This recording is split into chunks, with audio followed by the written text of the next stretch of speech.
Hello guys, तो कैसे हैं आप सब। उम्मीद है सभी खैरियत से होंगे। आज मैं एक और न्यू मानवा स्टार्ट करने वाली हूँ जिसका नाम है टैलेंटेड बेबी स्क्विरल। और ये मानवा बहुत ज़रा मज़ेदार है, तो चले बिना किसी देरी के कहानी शुरू करते हैं।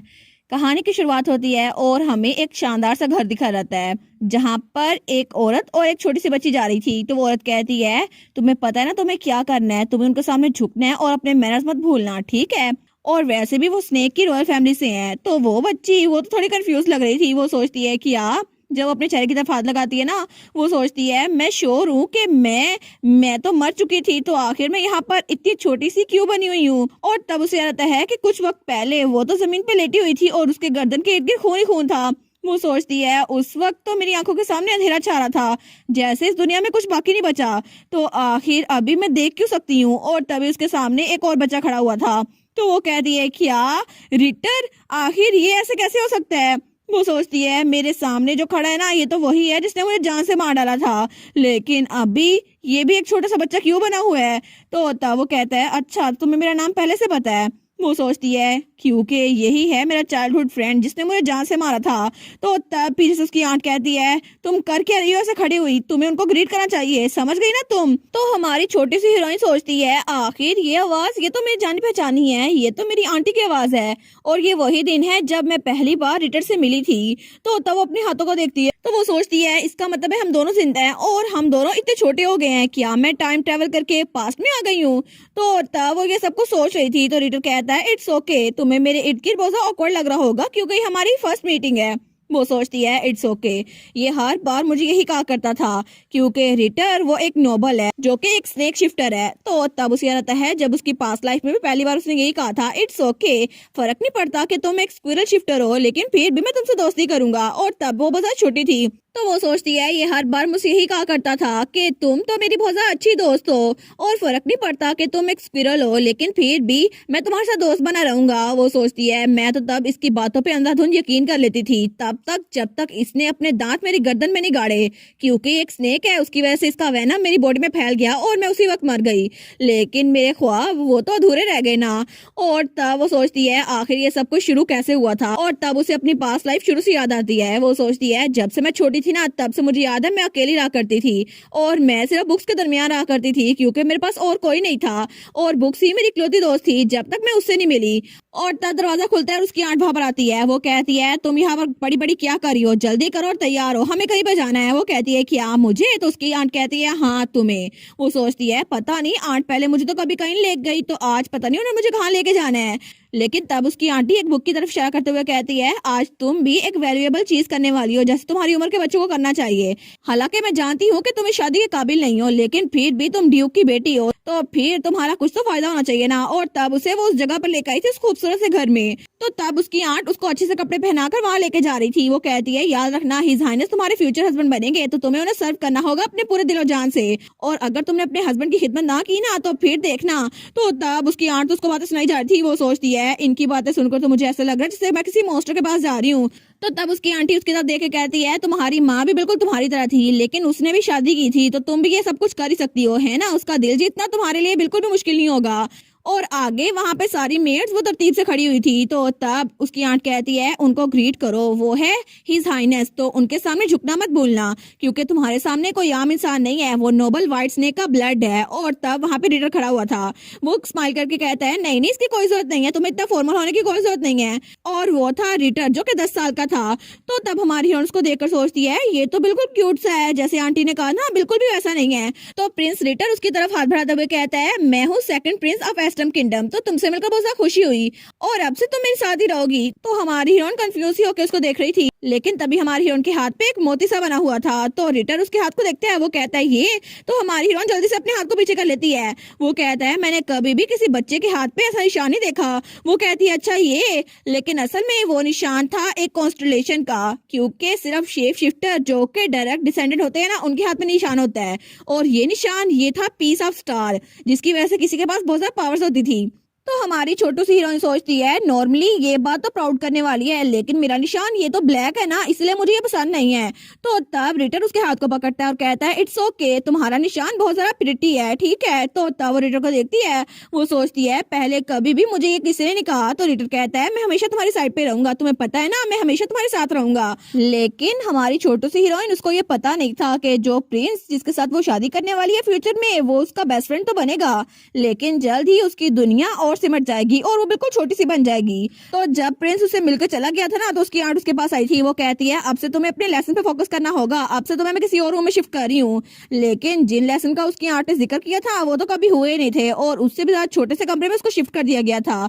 और तब उसके पास कुछ भी नहीं था, ना ही कंफर्टेबल क्लॉथ्स और ना ही कोई खाने वाली चीज जो कि बहुत ज्यादा मजेदार हो। और पार्टीज वो तो इसके लिए एंटरटेनमेंट थी और एक ऐसी ख्वाहिश जिसको वो कभी पूरा नहीं कर सकती थी। लेकिन फिर भी वो खुश थी क्योंकि उसके पास बहुत सारे पेपर्स और बंडल थे और वो न्यूज़पेपर भी पढ़ा करती थी। कम से कम उसके पास रीड करने की एबिलिटी तो थी ना। और इसके अलावा उसके पास एक बहुत अच्छी एबिलिटी भी थी कि वो स्क्विरल थी और वो अपनी शेप शिफ्ट करके कहीं भी आ जा सकती थी। तो तब वो एक पेड़ के ऊपर बैठी हुई थी, वो सोचती है कितना अच्छा लग रहा है ना, और अपनी स्क्विरल वाली शेप में आकर वो कभी भी गार्डन में घूम सकती थी। और हमारी हीरोइन की जिंदगी में एक थोड़ी सी खुशी आई थी कि उसका एक दोस्त बन गया था। तो तब रीडर उसके पास आता है, वो कहता है तुम क्या पढ़ रही हो। तो वो तो कॉमर्स की एक बुक थी। वो कहता है तुम ये बुक क्यों पढ़ रही हो। वो कहती है वेल क्योंकि जब मैं बड़ी हो जाऊंगी ना तो मैं मर्चेंट बनूंगी और पूरे कॉन्टिनेंट में इधर उधर सफर किया करूंगी। वो कहता है क्या।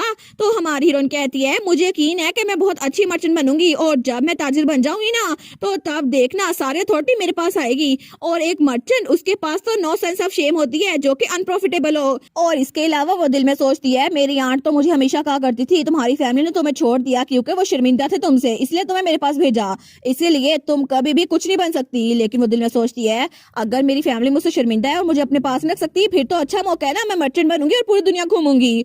और तब उसकी जिंदगी की सबसे बड़ी खुशी और सबसे बड़ा ख्वाब यही था कि उसे एक दिन मर्चेंट बनना है और मर्चेंट बन के उसे समुद्र भी घूमना है और बहुत सारी जगह देखनी है क्योंकि वो पूरी दुनिया बहुत दूर तक घूमना चाहती है। तो तब वो बड़ी खुश थी। वो कहती है एक बार मैंने बुक्स में जो पढ़ा है ना मैं सारे के सारे कॉन्टिनेंट ढूंढूंगी। लेकिन रिटर वो थोड़ा सीरियस होते हुए कहता है तो तुम क्वीन का टाइटल छोड़ के मर्चेंट बनना चाहती हो, एक छोटी सी मर्चेंट। और तब उसको बहुत ज्यादा घूर के देखता है। लेकिन हमारी हीरोइन बहुत ज्यादा छोटी थी, उसको उसकी बात समझ नहीं आती। वो कहती है रिटर मुझे ये बताओ ना तुम भी मुझसे शादी नहीं करना चाहते हैं ना, इसीलिए तो तुम यहाँ पर आए हो और तुम मेरे दोस्त बन गए हो ना। और वैसे भी तुम भी अपनी मॉम की वजह से शादी करने वाले थे, हम लोग तो अभी बच्चे हैं ना तो हम लोग कुछ भी बन सकते हैं। वो कहता है अच्छा मैंने ये कहा था। और ये बात करके रिटर फिर से नॉर्मल बन गया था और उसको वो उस वक्त ड्रामा नहीं लगा था। वो कहती है मैं तुम्हें बताना चाहती थी क्योंकि तुम मेरे दोस्त हो और तुम मेरी हेल्प करोगे ना। लेकिन वो सोचती है मुझे एक्चुअली से ये नहीं कहना था क्योंकि हम छोटे बच्चे हैं और शादी की बात करना कितना एम्बैरसिंग लगता है ना। तो रिटर कहता है दोस्त ऑफ कोर्स हम दोस्त हैं और मैं अपने दोस्त का ख्वाब जरूर पूरा करूंगा। और तब उसकी स्माइल बहुत ज्यादा क्रीपी सी थी। लेकिन हमारी हीरोइन तो बड़ी खुश थी। वो कहती है थैंक यू तुम तो बेस्ट हो रिटर। तो तब वो स्माइल करता है, वो कहता है हाँ बिल्कुल तुम भी बेस्ट हो मेरी प्यारी दोस्त। और रिटर जो कि महीनों में एक बार उससे मिलने के लिए आता था, अगले दिन वो फिर से उसके पास पहुंच गया था। वो कहता है तुम्हें मर्चेंट बनना है ना तो मैं तुम्हारी हेल्प करूंगा। तो हमारी हीरोइन कहती है सच में तुम मेरी हेल्प करोगे। वो कहता है हाँ हाँ मैं तुम्हारी हेल्प करना चाहता हूँ। तो जब तक तुम्हारा ख्वाब पूरा नहीं हो जाता ना मैं तुम्हारी हेल्प करूंगा और हर रोज यहाँ पर आया करूंगा। प्रिंसेस तो हमारी हीरोइन उसको देखती है। तो हमारी हीरोइन कहती है लेकिन मैं तो प्रिंसेस नहीं हूँ ना, मैं तो लेडी हूँ। वो कहता है हाँ माई लेडी। तो मुझे लगता है कि क्या तुम अपने प्रिंस को एक चांस दो कि तुम्हारी हेल्प करने का। और तब उसकी तरफ हाथ बढ़ाता है। वो सोचती है रिटर ने अपना हाथ मेरी तरफ अफेक्शनेटली बढ़ाया था और इसीलिए मैंने डिसाइड किया था कि मैं अपने प्लान उसके साथ डिस्कस करूंगी। और इस तरह वो रोजाना उसके पास आने लग गया और उसने उसको अपने हर एक प्लान बता दिए कि कैसे वो पैसे सेव करेगी और ट्रैवल करेगी और उसके बाद वो एक मेंशन भी खरीदेगी। और इसके अलावा वो इतना सब कुछ लेगी जिससे वो ट्रैवल कर सकेगी और इस पिंजरे से निकल जाएगी। लेकिन उसने अपने हर एक प्लान के बारे में रिटर को बता दिया था। तो रिटर कहता है अच्छा तुम कब निकलने वाली हो। तो वो कहती है जब मैं अडल्ट बन जाऊंगी ना तो तब मेरा ये निशान ये भी बिल्कुल वाज़ेह हो जाएगा, तो तब मुझे निकलना चाहिए क्योंकि मेरी कमिंग ऑफ एज सेरेमनी में ना जब मैं 18 साल की हो जाऊंगी तब मैं ज़्यादा कहीं भी जा सकती हूँ। और तब हमें डायरेक्ट 10 सालों बाद का सीन दिखा रहता है जब हमारी हीरोइन उसकी 18वीं सालगिरह थी और उसकी कमिंग ऑफ एज सेरेमनी थी। और उससे थोड़ी देर पहले रेडर उसके पास आया था। वो कहता है इधर आओ मेरे पास, आज हमारा आखिरी दिन है तो हमें गले मिलना चाहिए। तो वो स्माइल करती है। वो कहती है हाँ जरूर तुम अपना ख्याल रखना मेरे प्यारे दोस्त। लेकिन तभी रिटर वो कोई बात नहीं करता। तो हमारी हीरोइन कहती है तुम कुछ बोल क्यों नहीं रहे रिटर। लेकिन तभी रिटर वो उसके गले पे बाइट करता है। तो हमारी उसको पीछे धक्का देती है। वो कहती है रिटर ये तुमने क्या किया, लेकिन वो सोचती है क्या रिटर ने अभी मेरे गले पे बाइट किया, लेकिन तभी उसके मुंह से खून निकलने लग जाता है क्योंकि रिटर एक स्नेक था और उसका वेनम उसकी बॉडी में फैल चुका था। और तब वो कहती है ब्लड, क्या सच में ये ब्लड है? और तभी उसको चक्कर आए थे और धड़म से वो जमीन पे गिरती है, लेकिन तभी बेहोश होने से पहले उसे कुछ आवाजें आती हैं। ये अभी तक हुआ नहीं। तो जब वहां पर देखती है वो सोचती है ये आवाज ये तो जानी पहचानी लग रही है। तो वहां पे उसकी आंट खड़ी हुई थी और रिटर भी उसके साथ ही खड़ा था। तो उसकी आंट कहती है अभी तक वो मरी नहीं। तो रिटर कहता है नहीं अभी तक नहीं। वो सोचती है आंट यहाँ पर कैसे आ गई, मेंशन में तो सिर्फ मैं और रिटर थे ना, लेकिन क्या ये दोनों मिले हुए थे? तो तब उसको सांस लेना मुश्किल हो रहा था। वो कहती है प्लीज कोई कोई तो मेरी हेल्प करो। तो रिटर उसके पास आता है और उसकी तरफ हाथ बढ़ाता है। वो सोचती है क्या ये मेरी हेल्प करेगा, लेकिन तभी रिटर उसका हाथ पकड़ता है और उसके हाथ में जो निशान था ना वही पीस ऑफ स्टार, वो उसको अपनी तरफ धकेलने लगता है। और तब वो कहता है इसको तो मैं भूल ही गया था, लेकिन तभी थोड़ी देर बाद उसने उसके हाथ से वो निशान अपने हाथ में ले लिया था। वो कहता है बस मुझे यही तो चाहिए था तुमसे। तो हमारी और उसको तो चक्कर आए थे। वो रोते हुए सोचती है रिटर ये बास्टर्ड, उसने कहा था मैं तुम्हारी साइड पर हूँ, लेकिन ये सब कुछ सिर्फ एक झूठ था। और जब वो मर रही थी तो उसकी आंट और रिटर वहां से जा रहे थे, लेकिन तब वो दरवाजा बंद हो चुका था। वो सोचती है मैं तो बस यहाँ से दूर जाना चाहती थी, लेकिन मेरा प्लान वो तो फेल हो गया और मुझे मारने वाला और कोई नहीं, मेरा इकलौता दोस्त था। और तब हमें सेकंड टाइमलाइन दिखा जाती है जब वो दोबारा से रिटर से पहली बार मिल रही थी। तो रिटर अपने आप को इंट्रोड्यूस करवाता है। वो कहता है मैं हूँ second Prince of esteem kingdom और आपसे मिलकर बहुत ज्यादा खुशी हुई। लेकिन हमारी हीरोइन को अपने मरने से पहले उसके अल्फाज याद आते हैं जिसने कहा था इसको तो मैं भूल ही गया था क्योंकि यही तो बहुत ज्यादा वैल्यूएबल है। और तब उसे रिटर बहुत ज्यादा घटिया लग रहा था। वो सोचती है ये बैक स्टैबिंग बास्टर्ड, इसको तो मैं छोड़ूंगी नहीं। तो जल्दी से वो चल के उसके पास आती है। तो वो कहता है माय लेडी क्या हुआ आपको, लेकिन तभी वो रख के उसके मुंह पर थप्पड़ लगाती है। तो रिटर तो बहुत ज्यादा शौक था। तो हमारी औरत थप्पड़ लगा दिया था, लेकिन उसकी आंट और मेट तो बहुत ज्यादा शौक थी और उनका तो मुंह खुला का खुला रह गया था। तो उसकी आंट कहती है ये तुमने क्या किया, तुम बदतमीज, तुम्हें पता भी है ये कौन है? तो मेट्स कहती है योर हाइनेस। लेकिन हमारी औरत सोचती है हाँ बिल्कुल, इसने अपने इन्हीं दांतों से मुझे मारा था ना, तो मैं इसके मुंह पे थप्पड़ मारूंगी। तो तब वो तो उसके ऊपर ही कूद जाती है और उसके दे दनादन मुक्के मारने लगती है। तो तब उसकी आंट कहती है रोको, तुम लोग क्या कर रहे हो, गार्ड जल्दी करो इसको पकड़ो। तो गार्ड्स हमारी हीरोइन को पकड़ लेते हैं, लेकिन हमारी छोटू सी हीरोइन को तो बड़ा गुस्सा आया हुआ था। वो कहती है यार इसको मैं छोड़ूंगी नहीं। तो तब उसकी आंट कहती है तुम लोग क्या कर रहे हो, इसको जल्दी से पकड़ के रखो, आज मैं इसको मारूंगी। ये समझती क्या अपने आप को? तो हमारी और वो सोचती है अच्छा ये मुझे मारेंगी, लेकिन तभी वो शेप शिफ्ट करती है। तो गार्ड्स कहते हैं क्या हमने इसका हाथ पकड़ा था लेकिन ये गायब हो गई। तो तभी उसकी आंट ऊपर देखती है तो वो पेड़ पे चढ़ गई थी और वो अपनी गुलहरी वाली फॉर्म में आ गई थी। तो उसकी आंट कहती है वो देखो वहां पर रही, वो जल्दी करो उसको पकड़ो। लेकिन हमारी हीरोइन वो तो स्क्विरल बनी वहां से भाग रही थी। वो सोचती है अच्छा ये लोग मुझे पकड़ेंगे, बिल्कुल भी नहीं, मैं कोई चूहा थोड़ी ना हूँ, मैं इनको अपने आप को पकड़ने नहीं दूंगी। और इस तरह हमारी हीरोइन उसने डिसाइड कर लिया था कि वो इस जगह से भाग के रहेगी क्योंकि इस जगह पर उसका कोई भी दोस्त नहीं था।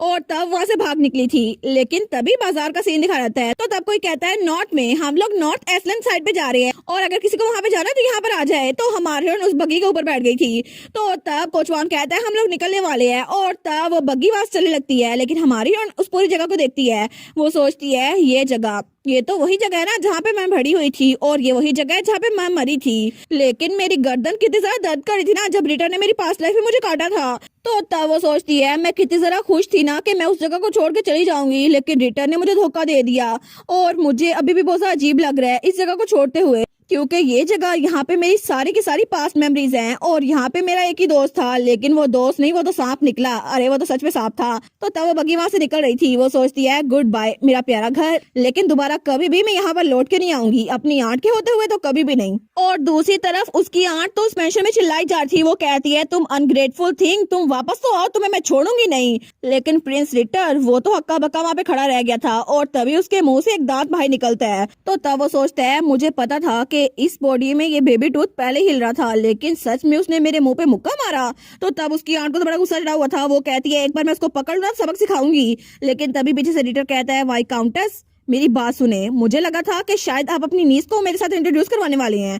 तो वो कहती है योर हाइनेस। तो प्रिंस रिटर कहता है ये तो बहुत ज्यादा अनएक्सपेक्टेड इनकाउंटर था। तो वो उसके सामने झुक जाती है। वो कहती है मुझे आइडिया नहीं था कि वो बच्ची ऐसी हरकतें करेगी, लेकिन प्लीज मुझे माफ कर दें। तो वो कहता है सच में तुम कह रही हो कि तुमने ये जानबूझ के प्लान नहीं किया था, लेकिन क्या सच में तुम मुझे बाईपास करके मेरे बड़े भाई के साथ नहीं मिलना चाहती? वो कहती है नहीं नहीं बिल्कुल भी नहीं, मैं आपके साथ लॉयल हूँ और प्लीज मुझे माफ कर दे, मैं प्रॉमिस करती हूँ जैसे ही वो वापस आएगी ना मैं आपको बता दूंगी, तो प्लीज हर मेजेस्टी को ना बताइएगा। तो तब वो वहाँ पर बिल्कुल सीरियस खड़ा हुआ था, वो कोई जवाब नहीं देता। लेकिन हमारी हीरोइन की आंटी तो उसके सामने झुकी हुई माफी मांगी जा रही थी, तो वो कहता है ठीक है मैं समझ गया, अगर जरूरत पड़ी ना तो मैं तुम्हें अलाउ करूंगा कि तुम रॉयल क्रिस्टल बॉल को भी यूज करो, क्योंकि वही वही आखिरी रास्ता बचता है। और दूसरी तरफ हमें एक और महल दिखा जाता है जहाँ पे बर्फबारी हो रही थी, और तब हमारी हीरोइन स्क्विरल फॉर्म में वहां पे पहुंची थी। वो सोचती है अच्छा तो ये है डची ऑफ नॉर्थ एस्लन, मैं तो यहाँ पर इसलिए आई क्योंकि कैरिज में मुझे कुछ इन्फॉर्मेशन पता चली थी। और उसे याद है जब वो कैरिज में यहाँ पर आ रही थी ना, उसको तो बड़ा गुस्सा चढ़ रहा था कि उसको ऐसे नहीं आना चाहिए था, उसको तो कुछ और मुक्के मार के आने चाहिए थे।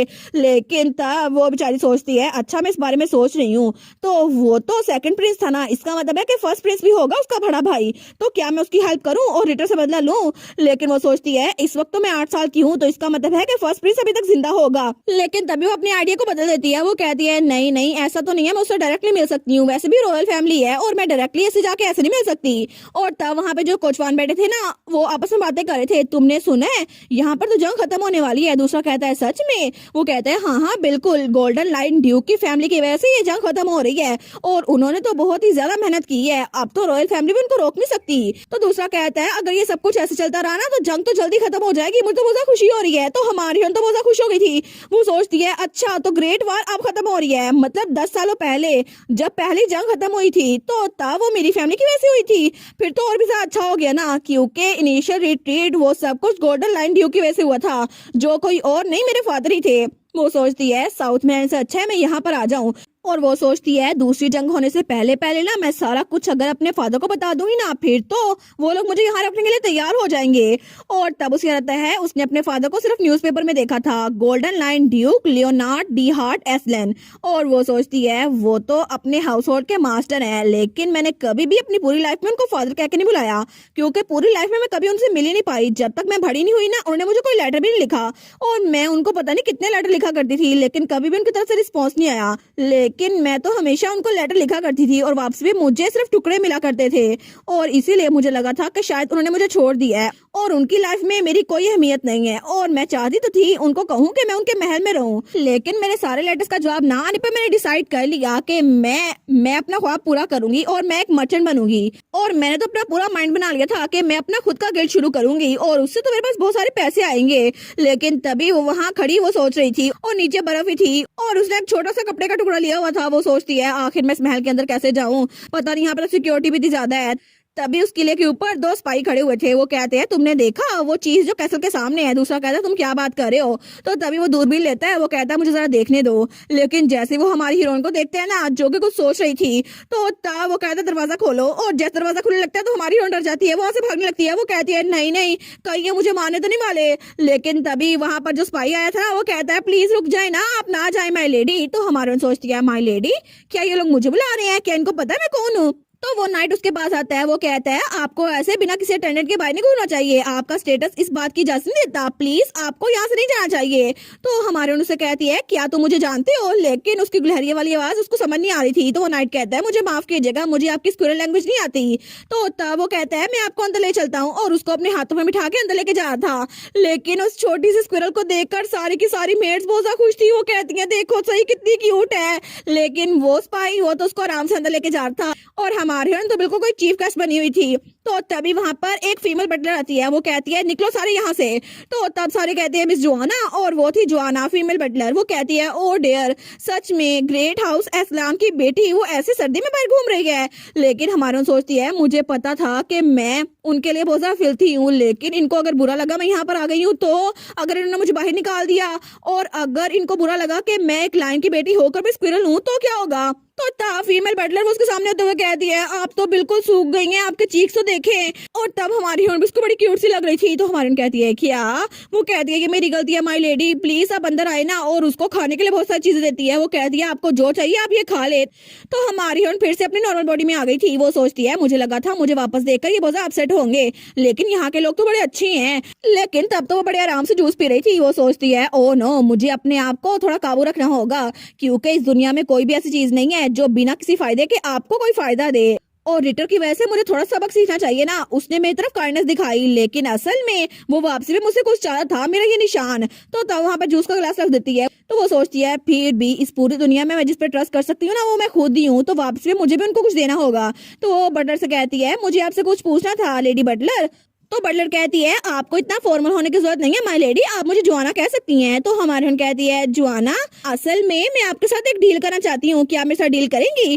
तो वो बटलर कहती है क्या आप क्या कह रही हैं? क्या आपका मतलब है कि आप इस घर के साथ एक डील करना चाहती हैं, मतलब अपने हेड ऑफ हाउस से मिलना चाहती हैं? वो सोचती है लगता है अपने फादर को बड़ा मिस कर रही है, बड़ी अकेली रहती होंगी ना ये। लेकिन हमारी बहन कहती है हाँ हाँ बिल्कुल। वो सोचती है इनके फादर ने तो बचपन से इनको देखा ही नहीं है, इसलिए अपने फादर को मिस करती हुई यहाँ पर आ गई है, लेकिन बेचारी कितनी अकेली है ना। तो वो कहती है माय लेडी अभी के लिए आपके फादर यानी के ड्यूक वो बाहर गए हुए हैं जंग के लिए, और जैसे जंग खत्म होगी ना वो वापस आ जाएंगे।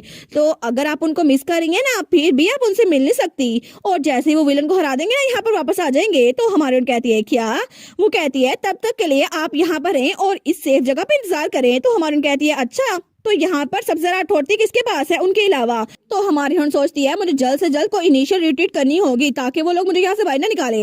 वो कहती है क्या मैं उस आदमी से बात कर सकती हूँ जो यहाँ का इंचार्ज है? तो तब वो मेड कहती है अच्छा तो वो इसका मतलब है जो हिज ग्रेस की जगह भी यहाँ पे काम कर रहा है। लेकिन तभी दरवाजा खुलता है और वहां से कोई आदमी वहां पर आता है। तो हमारी हीरोइन और बटलर दोनों डर जाती हैं। तो दोनों वहां पर देखती है तो वहां पे एक लड़का खड़ा हुआ था जिसके काले बाल थे। तो तब उसके हाथों में खून लगा हुआ था और वो था कार्लिटस एस्लान जो कि 15 साल का था। तो वो चलता हुआ हमारी हीरोइन के पास आता है। वो सोचती है ये, तो तब उसके सामने आके रुकता और कहता है हेलो भागी हुई स्क्विरल। तो हमारी हीरोइन उसको देखती है, वो कहती है क्या भागी हुई स्क्विरल, लेकिन ये मुझे ऐसे क्यों बुला रहा है?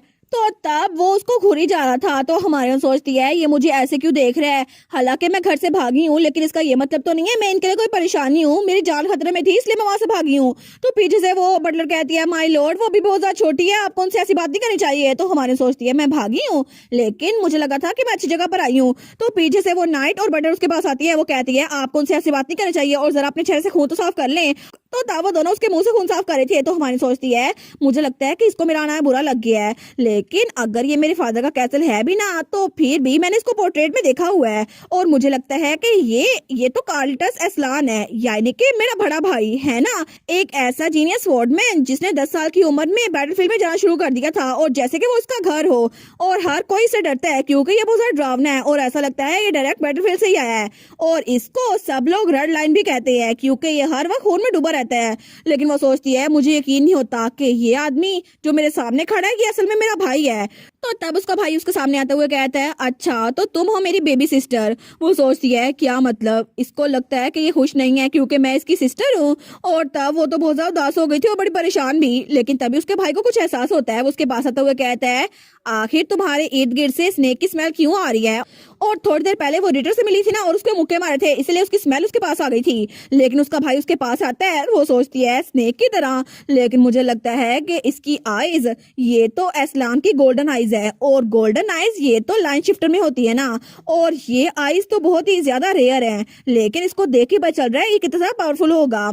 और तब वो अपने भाई को देखकर सोचती है मुझे लगा था मुझे इसे डर लगेगा, लेकिन मुझे डर के बजाय थोड़ा सा अच्छा लग रहा है, ऐसा लग रहा है जैसे मैं घर आ गई हूँ और मुझे लगता है कि मेरे अंदर कोई चीज भर रही है, जैसे मैं बहुत ज्यादा खुश हूँ। तो तब उसका भाई उसको कहता है तुम, तो वो थोड़ा सा चौंक जाती है। वो कहती है हाँ क्या हुआ? वो सोचती है अब मैं सच में बता सकती हूँ ये इस बात में खुश नहीं है कि मैं इसकी छोटी बहन हूँ। वो कहता है तुम मुझसे डर नहीं रही? और वो तो थोड़ा सा शौक था। तो हमारी बहन कहती है क्या? तो तब वो स्माइल करता है और तब उसके पास आता है और उसको उठा लेता है और बिल्कुल किसी डोल की तरह उठाया हुआ था। तो हमारी बहन चिल्लाने लगती है। वो कहती है छोड़ो मुझे। वो कहता है चुप करके रहो और उसको गले लगा लेता है। तो हमारी बहन कहती है हैं? तो तब वो अपना मैजिक उस पर यूज करता है और तभी जब उसको सूंघता है वो कहता है अच्छा अब तुमसे स्नेक की स्मेल नहीं आ रही, ये ठीक है। तो हमारी सोचती है क्या? मुझे लगा नहीं था कि ऐसे स्नेक की स्मेल भगाई जा सकती है, लेकिन इस सिचुएशन में मैं क्या करूं? तो वो कुछ भी नहीं बोलती और हिलती भी नहीं है। तो उसका भाई कहता है तुम मर तो नहीं गई, ये तो हिल ही नहीं रही। तो पीछे से बटलर कहती है माय लॉर्ड आप किसी बच्चे के सामने ऐसी बात नहीं कर सकते। तो हमारे उसको धक्का देती है और नीचे उतरती है। वो सोचती है मुझे थोड़ी स्पेस चाहिए और जल्दी से कूदती कूदती अपनी जगह पर आ जाती है और सोफे पे आके बैठ जाती है और तभी वो अपना मुंह छुपा लेती है, अपने घुटनों में रख लेती है। तो बटलर उसके पास आती है। वो कहती है माय लेडी आप ठीक तो है ना? वो सोचती है मैं क्या करूं, मुझे लगता है इसको मैं पसंद नहीं आई। तो बटलर कहती है माय लॉर्ड वो भी बहुत ज्यादा छोटी है तो आपको उनके साथ थोड़ा केयरफुल रहना चाहिए ताकि वो हर्ट ना हो जाए। तो उसका भाई कहता है हैं मैंने तो अभी तक स्वॉर्ड भी नहीं निकाली, आखिर वो हर्ट कैसी होगी? अगर उसको जिंदा रहना है तो ऐसा तो करना ही पड़ेगा।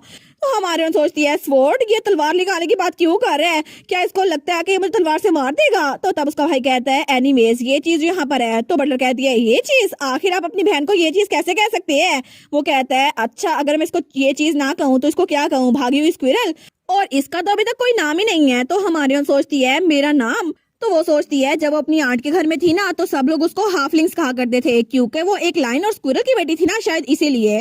तो मेड्स उसको हमेशा अवॉइड किया करती थी, लेकिन वो दरवाजे के पीछे छुपकर उनकी बातें सुन रही थी। तो तब मेड्स वहां से जा रही थी। वो कहती है उसके रिबन पे मेरा हक है, तुम लोग उसको चुराने की हिम्मत ना करना। दूसरी मेड कहती है हाँ हाँ मैं चुराने भी नहीं वाली। तो हमारे सोचती है 10 साल की उम्र तक मेरा कोई नाम नहीं रखा गया था और हर कोई मुझे हाफलिंग कहता था, लेकिन तब वो मेड कहती है क्या सब लोग उसको हाफलिंग ही कहते हैं, उसका कोई नाम नहीं है, आखिर वो एक नोबल है। तो दूसरी कहती है तुम फिक्र ना करो, उसकी आंटी को भी उसकी फिक्र नहीं है, तो हम उसको जो मर्जी बुलाए कोई भी फिक्र नहीं करेगा।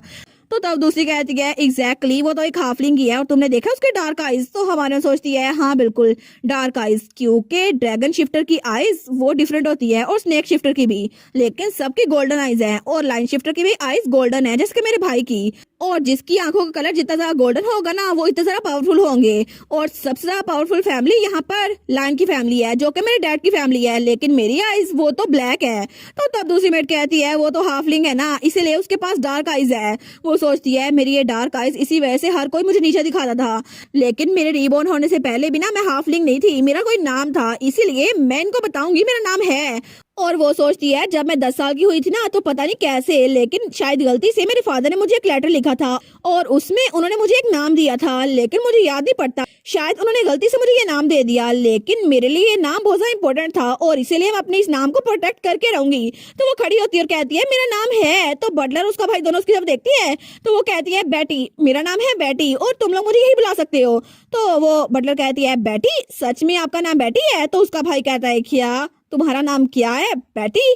तो हमारी हीरोइन सोचती है मेरे फादर ने 10 साल की उम्र में मुझे लेटर लिखा था, हालांकि सब बच्चों का नाम 4 साल की उम्र से पहले पहले हर कोई रख देता है चाहे कोई कितना भी लेट क्यों ना हो, लेकिन फिर भी मुझे ये नाम बहुत ज्यादा प्रीशियस लगा था और इसीलिए मेरे लिए इसकी बहुत ज्यादा वैल्यू है।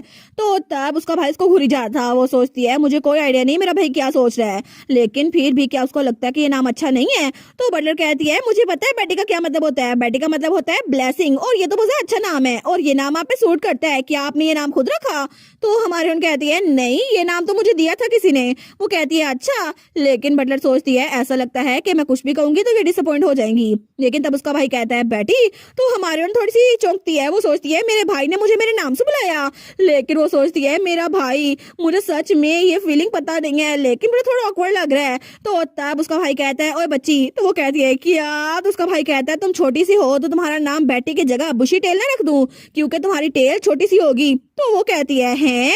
तो तब उसका भाई कहता है लेकिन अगर उसकी टेल का साइज मेरी टेल की तरह हुआ क्योंकि मैं एक लाइन हूँ तो फिर। और तब वो कहता है अगर मैं तुम्हारे नाम के साथ इसे ऐड कर दूं तो तुम्हारा नाम बनेगा बुशी टेल बेटी। तो तब हमारी तो अपना मुंह फुला लेती है, वो सोचती है कितना अपसेटिंग नाम है ना, मुझे ये बिल्कुल पसंद नहीं आया। लेकिन उसका भाई सोचता है देखो सही इसके चीक बिल्कुल एक स्क्विरल की तरह लग रहे हैं। वो कहते हैं ओए भागी हुई स्क्विरल बेटी, मुझे ये तो बताओ कि तुम सच में एक स्क्विरल हो या नहीं। वो कहती है मैं कोई भागी हुई नहीं हूँ और आखिर तुम मुझे भागी हुई क्यों कहते हो। तो तब पीछे से बटलर वो अहम करती है। तो वो सोचती है मुझे लगता है कि इनको अपनी बहन का करीब आना चाहिए, लेकिन प्लीज यंग मास्टर ये मत भूलिएगा वो आपकी छोटी बहन है, आपसे बहुत ज्यादा छोटी है। तो तब बटलर कहती है माय लेडी आपने कहा था ना आपको हिज ग्रेस से मिलना है यहाँ आने से पहले, है ना। तो हमारे कहती है हाँ बिल्कुल। वो सोचती है मुझे जल्द से जल्द उनसे बात करनी होगी ताकि मुझे यहाँ से ना निकाले। तो तब वो बटलर कहती है हिज ग्रेस तो यहाँ पर नहीं है, लेकिन उनकी जगह उनका एक एडवाइजर यहाँ पर काम कर रहा है और उनका प्रॉक्सी यहाँ पर है, तो मैं उनसे इजाजत लेकर आती हूँ ताकि आप उनसे बात कर लें। और तब तक मुझे उम्मीद है कि आप दोनों एक दूसरे को अच्छे से जान लेंगे जब तक मैं यहाँ पर नहीं हूँ।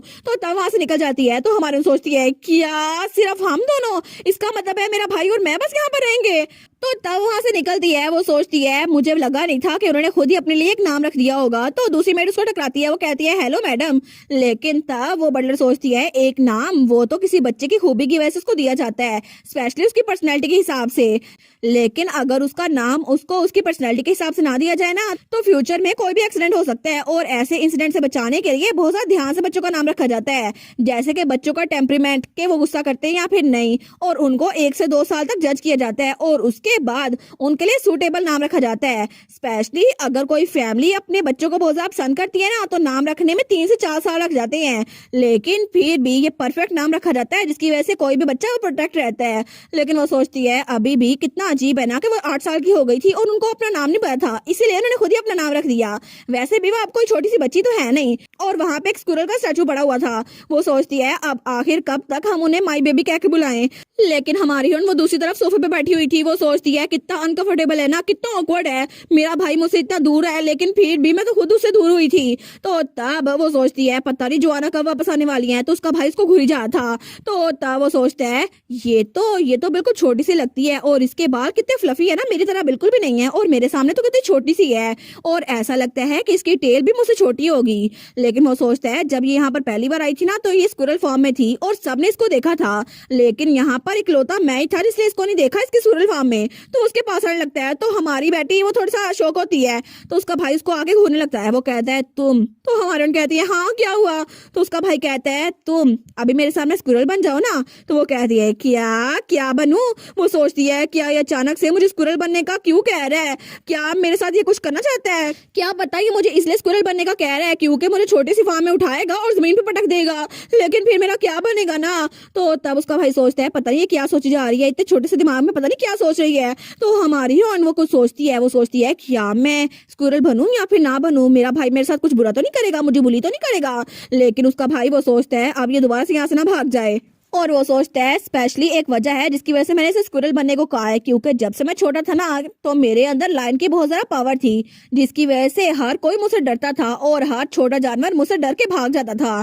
तो तभी उसको एक रैबिट नजर आता है जो कि व्हाइट कलर का था। वो कहता है कि तो स्नो रैबिट है ना, कितना क्यूट है, लेकिन उस रैबिट को उसकी लाइन फॉर्म नजर आ रही थी, और तब वो कहता है कितना कूल है, लेकिन वो रैबिट उससे दूर भाग गया था।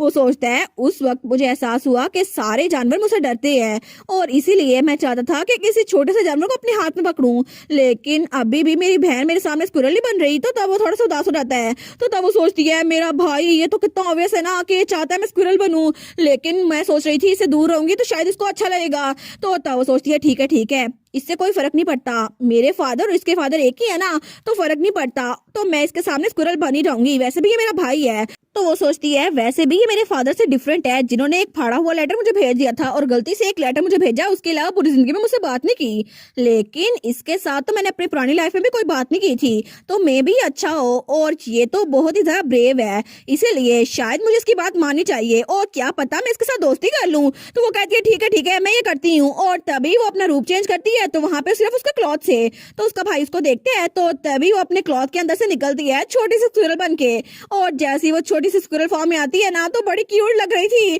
तो तब वो नाइट जो उसको वहां पर लेकर आया था, उसका भाई उसको देखते हैं, दोनों सोचते हैं कितनी क्यूट है ये। तो तब उसका भाई कहता है तुम तो बिल्कुल मेरी तरह दिखती हो। तो वो कहती है क्या, तो पीछे से वो नाइट कहता है माय लॉर्ड आखिर आपको ऐसा क्यों लगता है कि आपकी तरह दिखती है। तो तब उसका भाई अपने कान निकालता है, वो कहता है देखो सही, ये कान देख रहे हो, इसके कान भी राउंड है मेरी तरह, है ना, हम लोग एक जैसे दिखते हैं। तो वो नाइट कहता है लेकिन अगर ऐसा ही है तो मेरे कान भी तो राउंड है ना। तो तब उसका भाई कहता है ओए अपने अगली कानों को मेरे साथ ना मिलाओ और ना मेरी बहन के साथ। तो वो कहता है लेकिन आप मेरे कानों को अगली कैसे कह सकते हैं। तो उसका भाई कहता है कि तो सच है ना। तो हमारे स्माइल करती है। तो वो सोचती है इसके कान और मेरे कान तो साइज में भी बिल्कुल डिफरेंट है, लेकिन मेरा भाई कितना क्यूट है ना।